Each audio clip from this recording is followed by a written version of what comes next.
nakatutok pa rin po kayo sa Good Morning Kapatid. Tuwing Enero po, ginugunita natin ang Autism Consciousness Week para magpalaganap ng kaalaman tungkol po sa kondisyong ito. Isa sa kada 100 Pilipino ang mayroong autism spectrum disorder, kabilang na riyan ang magkapatid na Hyuna at Yasi, kung saan ang kanilang journey ay binabahagi sa social media ng kanilang nanay na si Mommy Fatima. Pero ang tanong ng marami, ano nga ba ang autism at ano ang mga senyales nito? Yan ang sasagutin ng neurodevelopmental pediatrician na si Dr. Florita Yambao de la Cruz. Good morning, Doc! Welcome to the show. Doc, how do you pronounce your name, the nickname? Poi. Poy. Saan galing ang Poy? Dapat po ay Flor. Opo, dapat po ay Flor. At gawang ako po ay neurodev, ang kapatid ko po ay may language delay. Oh. So, imbes po na Flor, Poi ang naitawag. At very Doc nice naman, Poy. very unique, ano? Yes po. Doc, we'll get right to it. Napaka-exciting nitong pag-uusapan natin because I know a lot of parents are already going through this, no? And ang maganda kasi ngayon, there are a lot of medical advancements, information that makes us more aware. And not only aware, but really more progressive when it comes to approaching our children. Eto na, simulan na po natin. Ano po ba ang autism spectrum disorder na nararanasan ni Hyuna at Yasi na mga anak po ni Mommy Fatima? Yes, no? Ang autism spectrum disorder ay under po siya sa tinatawag natin na neurodevelopmental disorder. Pero Doc Richard and Miss Dimples, ang konsepto ng autism, lumalawak na po siya ngayon, no? Leaning na rin po siya dun sa tinatawag natin na neurodivergence. And ito ay may karaniwang mga simptomas po, no? Na nahihirapan sila to communicate, magsalita, makiayon sa mga pang-araw-araw po nila na gawain. Ito naman, Doc, lingid po kasi sa kaalaman ng marami sa ating mga kapatid, iba-iba po kasi talaga yung sintomas ng mga merong autism. So nakadepende ito sa edad, sa kasarian, sa risk factors na meron ng isang individual. Ngayon, ang tanong, Doc, ano nga po ba yung mga karaniwang senyales ng ipinapakita ng mga may autism spectrum disorder? Yes po, no? As early as 6 months po kasi, makikitaan na natin sila ng mga simptomas or senyales. So early, when you think Yes. about it. Kasi di ba tayo as a nation, meron tayong notion na bata pa yan. Di ba meron tayong term na ganun. Hindi pa yan malalaman ngayon. Pero at 6 months pala, mga kapatid, pwedeng-pwede nang makita mga senyales na ito. Ano-ano po yan? Yes, oo. Karaniwan po, no, meron kasi tayo, Miss Dimples and Doc Richard, na tinatawag na developmental milestones. Ito yung minomonitor natin kung ang development ng mga younger individuals ay akma sa kanilang edad. So sa edad na 6 months, makikita na natin, hirap po sila yung eye contact. Hirap din po sila, no, to reciprocate yung laro. Usually, pag 6 months, pag nag-peekaboo ka dyan or nag-clap ka, magka-clap back yan sa'yo, no? So sila po ay nahihirapan doon. Kasama din po dyan yung lack of joint attention, okay? Tsaka yung hindi pag-responde pagka tinatawag mo sa pangalan. Dok, ano ibig sabihin ng lack of joint attention? Yes. Yung lack of joint attention, ito po kasi yung tinatawag natin na dapat shared yung interest ninyo ng isang batang individual. Kunyari po, may laruan ka na pinakita sa kanya, dapat pagka sinabi mo sa kanya na, ito yung laruan, titingin siya nag-wow doon. ka, Yes. wow din siya, parang ganon. Tuturo mo, tignan mo yung laruan, titignan din siya dapat yon at titingin din siya pabalik sa'yo. Joint attention. Yes, no? Okay. oo. Eto, Meron din yung joint referencing na ano naman po yun?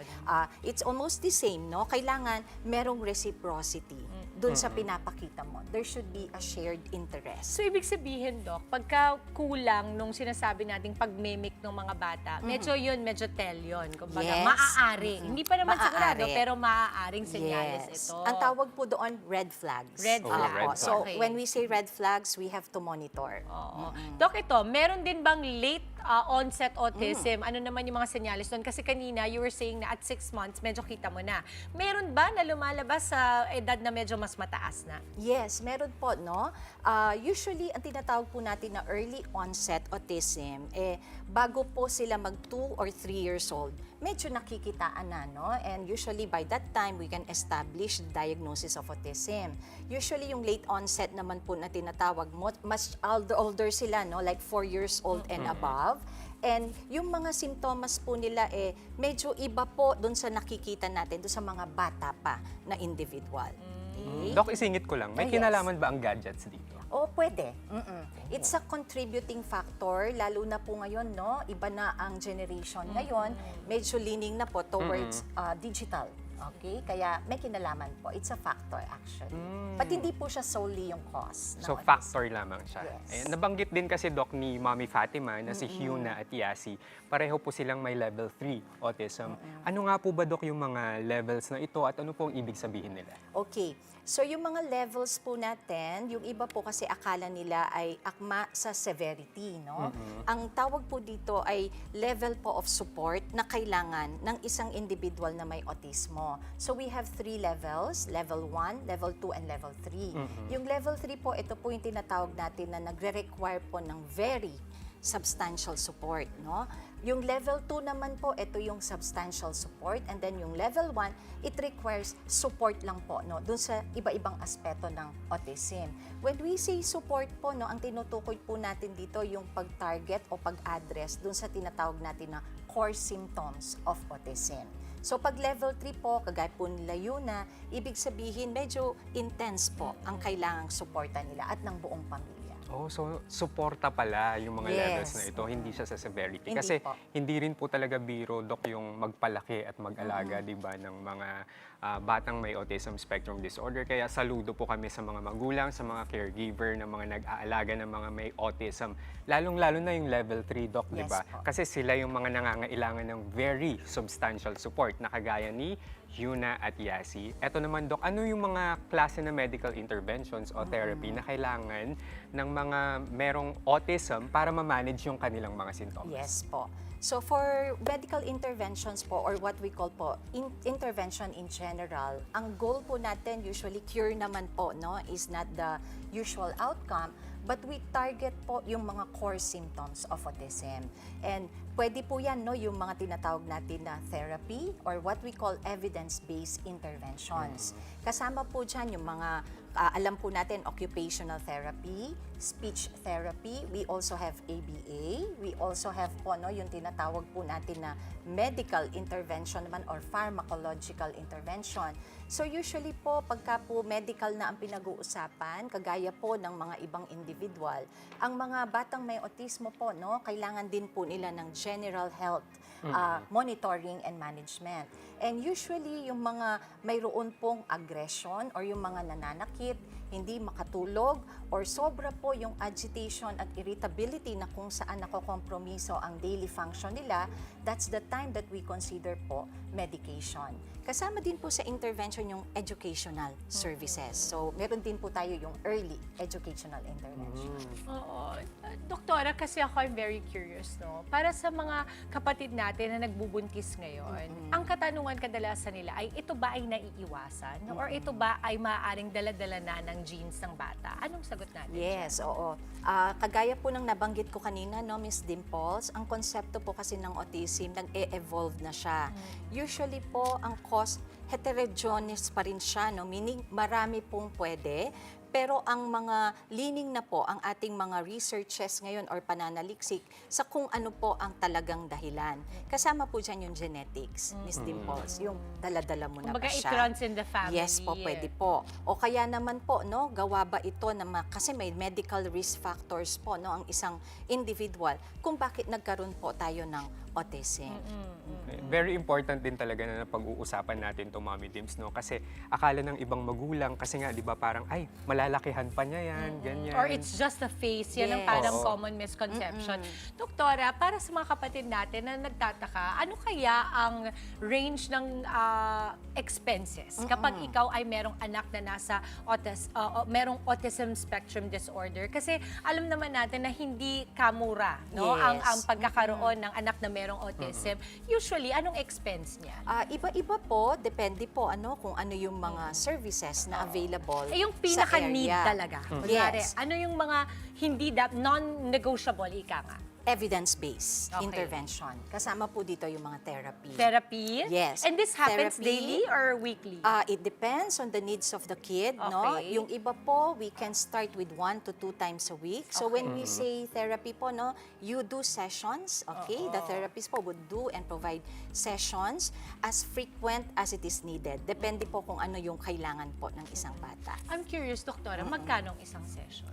Depende po, alright? Iba-iba po Ang range niya. ranges. Kumbaga Oo. parang, I'm sure meron din naman tayong mga, kumbaga, medical practitioners na medyo mas affordable, no? Yes. Depende sa expertise mo Yes, or depende oo. sa vocation mo. Yes, kung anong gusto oo. mo. Usually, Yung iba anong po, magkano? Yung iba po, no, may mga nag-charge po siguro na less than mga 1K or 1 to 1.5. Per session. But it depends. Oo, it depends. I think I would leave that, no, sa ating mga allied Yes. health professionals. Oo. Kasi I think they also have to consider po yung mga factors. Kung anong klase ng Yes, therapy oo. ang ginagawa. Tsaka kasi Miss Dimps, no, you know, as developmental pediatricians, also the allied health professionals, minsan po they travel to places. Oo, kasi 'di ba, hindi Yeah, yeah. naman lahat din ng Yes. kasi nang merong ganitong kondisyon ng mga bata ay can afford din Yes, therapy. Yes. Kung hindi pa nila afford yung therapy. Kasi marami sa mga kapatid nating nanonood ngayon, kung hindi pa talaga afford, ano po ang best na recommendation yung gawin? Kahit sa on the end lang of isang magulang na pwede mong gawin sa bahay. Yes, we advocate po, no, for what we call po parent empowerment, okay? Or caregiver empowerment. So usually po, like kami po, no, sa PSDBP, we conduct po yung mga different seminars, Yes, alright? Ito po, ine-empower po namin yung mga caregivers. And we use the term caregivers kasi hindi lang mommy, hindi lang Yes. daddy, Totoo no? yan. But all the members of the family. So usually po, no, we provide tips, okay? We Yes. provide workshop. Kasama po namin yung mga allied health Ay, professionals. ang galing naman, Doktora, Yes, yan. kasi di ba? Sila, mga OT speech Oo. teachers, yan. We work together. Yeah, we also have to acknowledge kasi hindi lahat kayang maka-afford ng ganon. I mean, yung Yes. pagkain pa nga lang is struggle na. Paano pa ang therapy? Yes. But of course, we still want to give our best to our children who are going through autism, what's this? Autism? Spectrum disorder. Kasi pagka ganyan, espesyal na pag-aalaga. Yes. And so, sumasaludo talaga tayo sa lahat ng mga magulang who are going through this kasi kakaiba. In fact, I have a best friend who has a child, beautiful child that has it. And alam mo, ang galing pag nakita mo pagka naalagaan yung bata at naitama sa magandang kumbaga parang sistema at programa. Yes. Kasi they are able to thrive. In fact, totoo ba, Doktora, na marami sa mga rockstar na mga in different fields ay merong autism disorder? Yes, hindi lang rock star. Even po sa Hollywood, no, you Mga can superstars actually, din. Yes. Oo. okay. Meron ka ba mga names na pwedeng banggitin? Marami po, okay? Kasi usually kahit nga sa local natin, meron na. meron. Alright? Di ko alam kung So, napanood yun na. Yeah, pero sa diba? Ah, yeah. Oo, ang ganda. Kasi I think we're going to do adaptations of that as well. So we can't Yes. wait for that. Doktora, eto, para sa Autism Consciousness Week ngayong Enero, ano ang isang mahalagang paalala na gusto niyo pong iwanan para sa ating mga kapatid, para tuluyan nating mabawasan ng stigma pagdating sa autism spectrum disorder natin? Yes, oo. No? We advocate po, no, for early diagnosis and early intervention. And not only that po, no, gusto po namin maging well-educated ang ating mga families at ang ating mga caregivers. At sana po, hindi lang tuwing Autism Month, okay, tayo nagpo-promote, no, ng understanding, pangunawa sa ating mga individuals po na may neurodevelopmental disorders. But we also have to stand up, okay, for kindness and advocate po for openness, understanding, and acceptance. Yon. And this goes for especially in the public places. Kasi minsan, di ba, meron tayong mga komentong mabilis na, ano ba yan, ang ingay ng bata? Or ano ba, ang likot ng bata? Una sa una, intindihin natin. Ano ba ang meron? Anyway, hindi naman po nakakapanakit ang pagiging mabait. Totoo. Yes. No? Oo. True. So, let's be kind to one Yeah, another. always choose to be kind. Yes. Doktora Poy, maraming salamat. Any social media accounts we can follow you on or your clinics or any workshop seminars that will be available for all our kapatids? Yes po, we have our official website and official FB and Instagram post for PSDBP, the Philippine Society for Developmental and Behavioral Pediatrics. And ako po si Dr. Poy, okay, sa Pampanga po ang aking practice and Manila. Ayun. Maraming salamat po, Dr. Florita Yambao de la Cruz. Thank you, Thank Doc. you. Thank you so much. Mga kapatid, Dimples Romana po, maging maalam at may pakialam sa mga napapanahong issue at headlines. Mag-follow na po at subscribe na sa social media pages ng News 5.